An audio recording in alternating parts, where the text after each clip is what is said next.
पृथ्वी से करीब 400 किलोमीटर दूर अंतरिक्ष में ये है इंटरनेशनल स्पेस स्टेशन यानी ISS, जो कि पृथ्वी से बाहर वैज्ञानिकों की एक प्रयोगशाला है। बात है 1 फरवरी साल 2003 की। पिछले 16 दिनों से 7 एस्ट्रोनॉट्स इस ISS में रहकर वैज्ञानिक परीक्षण कर रहे थे और अब इन्हें वापस धरती पर लौटना था। ये धरती पर लौटने के लिए कोलंबिया स्पेस शटल में बैठते हैं और नासा का ये कोलंबिया स्पेस शटल धरती की ओर उड़ान भरता है। जो 7 एस्ट्रोनॉट्स इस स्पेस शटल में बैठे हैं उनमें से एक है भारतीय मूल की कल्पना चावला। ये कल्पना चावला की दूसरी स्पेस फ्लाइट है। इससे पहले एक बार और कल्पना चावला अंतरिक्ष में जा चुकी थीं। इससे पहले नासा ने कई बार और अंतरिक्ष में इंसानों को भेजा था और ये कोलंबिया स्पेस शटल की 28वीं स्पेस फ्लाइट है, जो कि नासा के लिए एक रूटीन फ्लाइट है। सुबह के 8:44 पर ये स्पेस शटल पृथ्वी के वायुमंडल में प्रवेश करती है। सब कुछ नॉर्मल चलता है और ये स्पेस शटल पृथ्वी पर मौजूद मिशन कंट्रोल के संपर्क में बनी रहती है। लेकिन कुछ ही समय में कोलंबिया स्पेस शटल का संपर्क मिशन कंट्रोल से टूट जाता है। मिशन कंट्रोल बार बार कोलंबिया से संपर्क बनाने की कोशिश करता है, लेकिन दूसरी ओर से कोई जवाब नहीं आता। कुछ ही मिनटों के बाद कैनेडी स्पेस सेंटर में मौजूद मिशन कंट्रोल को एक फोन कॉल आता है। उस फोन कॉल में एक व्यक्ति मिशन कंट्रोल को टीवी चालू करके न्यूज चैनल देखने के लिए बोलता है। जब उन्होंने टीवी को चालू किया तो उसमें कुछ इस तरह के नज़ारे दिखाई दे रहे थे। ऐसा लग रहा था कि अंतरिक्ष से मीटियोरॉइड्स की बारिश हो रही हो। धरती पर री एंट्री के दौरान कोलंबिया स्पेस शटल में ब्लास्ट हो चुका था और कोलंबिया स्पेस शटल के टुकड़े टेक्सास शहर के ऊपर बरसने लगे। कुछ ही घंटों के बाद अमेरिका के राष्ट्रपति जॉर्ज बुश अपने देश को संबोधित करते हुए इस घटना के बारे में बात करते हैं। My fellow Americans, this day has brought terrible news and great sadness to our country. The Columbia is lost. There are no survivors. इस दुर्घटना में सभी एस्ट्रोनॉट्स मारे जाते हैं और मारी जाती हैं भारतीय मूल की कल्पना चावला। बाद में इस घटना के बारे में तहकीकात की जाती है, जिसमें चौंकाने वाली बातें निकलकर सामने आती हैं। तहकीकात में पता चला कि नासा पहले से ही जानता था कि ये एस्ट्रोनॉट्स जिंदा नहीं बचेंगे। नासा चाहता तो इन एस्ट्रोनॉट्स को जिंदा वापस धरती पर ला सकता था। आखिर कोलंबिया स्पेस शटल के साथ उस दिन ऐसा क्या हुआ था? आखिर नासा ने जानबूझकर इन एस्ट्रोनॉट्स को क्यों नहीं बचाया? क्या है भारत की बेटी कल्पना चावला की कहानी? नमस्कार दोस्तों, मैं हूं श्याम तोमर। स्वागत करता हूं आपका इस वीडियो में। इंटरनेशनल स्पेस स्टेशन अंतरिक्ष में बेमिसाल इंजीनियरिंग का एक नमूना है। फुटबॉल ग्राउंड जितना बड़ा ये ISS पृथ्वी की निचली कक्षा में घूमते हुए पृथ्वी का 90 मिनट में एक चक्कर पूरा करता है।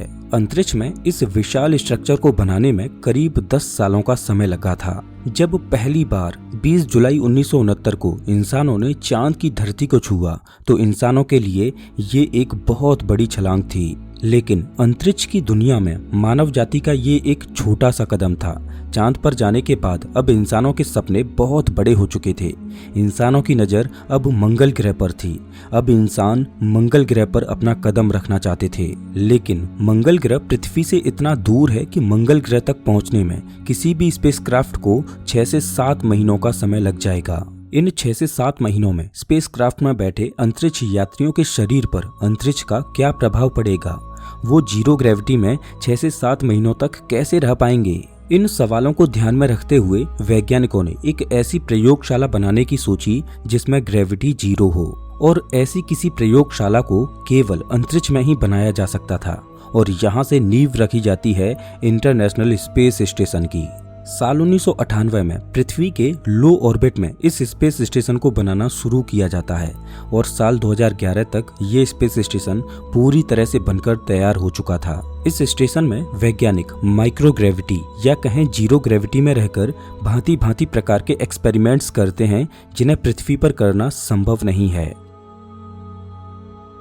इधर भारत में हरियाणा के करनाल में 17 मार्च 1962 को एक साधारण से परिवार में एक बेटी का जन्म होता है जिसका नाम था कल्पना चावला। बचपन से ही कल्पना चावला अंतरिक्ष की दुनिया को लेकर जिज्ञासा में डूबी रहती थी। कल्पना चावला अपने पिता से पूछती कि एरोप्लेन आखिर हवा में कैसे उड़ते हैं।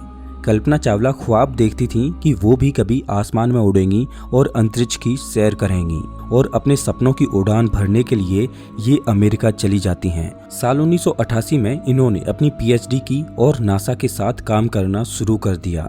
भारतीय मूल की कल्पना चावला भारत की ऐसी पहली महिला बनी जो अंतरिक्ष में गईं। कल्पना चावला की पिछली सफल उड़ान के बाद साल 2001 में अपने अगले मिशन के लिए नासा ने एक बार फिर से कल्पना चावला को चुना। इस मिशन का नाम STS-107 दिया गया, लेकिन कोलंबिया शटल में आई किसी तकनीकी खराबी की वजह से ये मिशन अपने निर्धारित समय पर लॉन्च ही नहीं हो पाया और करीब 13 बार इस मिशन की लॉन्च डेट को आगे बढ़ाया गया और फाइनली 16 जनवरी 2003 को कोलंबिया स्पेस शटल अपनी 28वीं उड़ान भरती है। इन एस्ट्रोनॉट्स को ISS में रहकर लगातार 24 घंटों तक एक्सपेरिमेंट्स करने थे। इसके लिए इन्होंने 2 शिफ्ट बनाकर काम किए। इन एस्ट्रोनॉट्स ने जीरो ग्रेविटी में रहकर करीब 80 वैज्ञानिक परीक्षण किए और 16 दिनों के बाद जब ये वापस धरती की ओर रवाना हुए तो कोई नहीं जानता था कि ये इनकी आखिरी उड़ान होने वाली है। जैसे जैसे ये स्पेस शटल पृथ्वी के वायुमंडल में प्रवेश करता जा रहा था, वैसे वैसे एस्ट्रोनॉट्स की दिक्कतें बढ़ती जा रही थीं। स्पेस शटल में अचानक से एक जोरदार झटका लगता है और अचानक एस्ट्रोनॉट्स को सांस लेने में दिक्कत होने लगती है। केबिन के अंदर ऑक्सीजन की कमी होने लगती है, एस्ट्रोनॉट्स का दम घुटने लगता है और सभी एस्ट्रोनॉट्स बेहोश हो जाते हैं और उनकी सांसें रुक जाती हैं। तभी अचानक से स्पेस शटल में ब्लास्ट हो जाता है और इसके टुकड़े टेक्सास शहर में चारों ओर बरसने लगते हैं। लेकिन अचानक से ऐसा क्या हुआ कि इतना बड़ा हादसा हो गया? इसके लिए तहकीकात शुरू होती है और स्पेस शटल के बिखरे हुए टुकड़ों को कलेक्ट किया जाता है। लेकिन खूब सारी छानबीन के बाद भी ये पता नहीं चल पा रहा था कि आखिर गलती कहाँ हुई है। सभी को लग रहा था कि हो सकता है कि इन एस्ट्रोनॉट से ही कोई गलती हुई होगी जिसका खामियाजा उन्हें भुगतना पड़ा। लेकिन जब बाद में बारीकी से छानबीन की गई तो पता चला कि इन एस्ट्रोनॉट्स ने कोई भी गलती नहीं की थी। इनको तो कोई अंदाजा भी नहीं था कि इनके साथ क्या होने वाला है। लेकिन छानबीन में पता चला कि नासा में कुछ लोग इस परेशानी के बारे में पहले से ही जानते थे। जब हादसे से 16 दिन पहले ये स्पेस शटल लॉन्च हुआ था तभी उन्हें ये पता चल चुका था कि कोलंबिया स्पेस शटल में कुछ न कुछ गड़बड़ हो चुकी है। दरअसल जब कोलंबिया स्पेस शटल का लॉन्च हुआ था तब लॉन्च के दौरान एक इंसुलेशन फोम का टुकड़ा निकलकर कोलंबिया स्पेस शटल से जा टकराया और उसने शटल की लेफ्ट विंग में छेद कर दिया, जिससे धरती पर री एंट्री के दौरान स्पेस शटल हवा के दबाव को नहीं झेल पाया और एक भयानक हादसे का शिकार हुआ। नासा के इंजीनियर्स ने रॉकेट लॉन्च के बाद इस बात की जानकारी इस STS प्रोग्राम को मैनेज कर रहे रॉन डी डिटेमोर को दी और उसको बोला कि अमेरिकन स्पाइस सैटेलाइट्स की मदद से स्पेस शटल की तस्वीरें ली जाएं और इंसुलेशन फोम की वजह से होने वाले डैमेज को देखा जाए। लेकिन रॉन डी डिटेमोर ने इस बात पर कोई अमल नहीं किया और ना ही इसे सीरियस लिया और ये नासा की सबसे बड़ी गलती रही कि उसे सब कुछ पता होने के बावजूद भी उसने अपने एस्ट्रोनॉट्स को मौत के मुंह में धकेल दिया।